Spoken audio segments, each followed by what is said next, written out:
स्वागत है। तो जैसे कि आप लोगों को पता है कि बोर्ड एग्ज़ाम हमारे नज़दीक आ रहे हैं, तो आज से हम लोग फिज़िक्स में प्रीवियस ईयर्स क्वेश्चंस का रिवीजन स्टार्ट करते हैं। किसी भी चैप्टर को रिवाइज करने के लिए सबसे ज़्यादा इम्पॉर्टेंट बात होती है कि हम उसमें प्रीवियस ईयर्स में जो क्वेश्चंस पूछे हुए हैं उनको सॉल्व करना। तो देखो हम एक क्वेश्चन से स्टार्ट करते हैं। करंट इलेक्ट्रिसिटी में क्वेश्चन क्या दिया हुआ है, 2022 सैम्पल क्वेश्चन पेपर का है। The specific resistance of a rod of copper as compare to that of thin wire of copper is. Specific resistance means क्या हो गया, रेजिस्टिविटी। हमें पता है कि resistivity depends only on the material, it does not depend upon the dimension of the material. तो obviously less नहीं हो सकता, क्या होगा, आंसर विल बी सेम।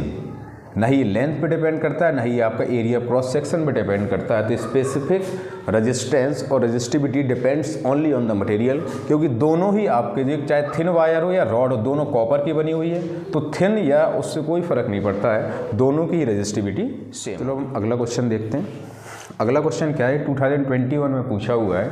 इन्होंने बोला an electric current is pass through a circuit containing two wires of the same material. Same material means क्या होगा, उनकी रेजिस्टिविटी सेम है and they are connected in parallel if the length and radii of the wires are in the ratio of 3:2 and 2:3।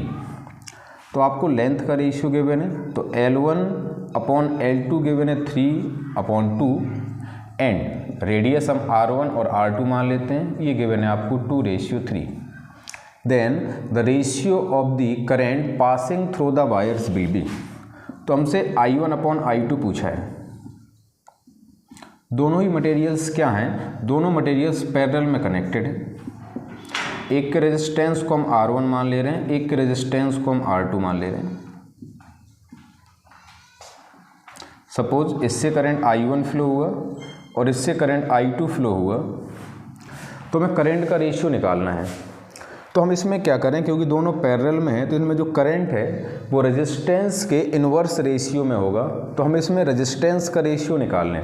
Resistance का ratio कैसे निकाल लेंगे, तो देखो R1 can be written as ρL1/A1। R2 को हम क्या लिख सकते हैं, अच्छा ρ1 भी लिख सकते हो आप, ρ2L2/A2 is the area of the cross section. तो ये हो गया हमारा ρ1L1/πR1² और ये हो गया हमारा ρ2L2/πR2²। तो व्हाट इज R1/R2, तो R1/R2 is equals to ρ1L1/πR1² upon ρ2L2/πR2²। अब क्योंकि दोनों का सेम मटेरियल के बने हुए हैं, तो उनका रेजिस्टेंस क्या होगा, सेम होगा।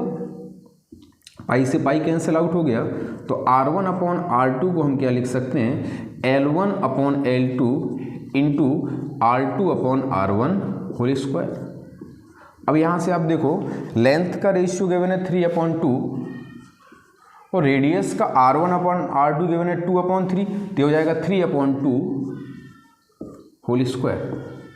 तो ये कितना हो गया, 27/8।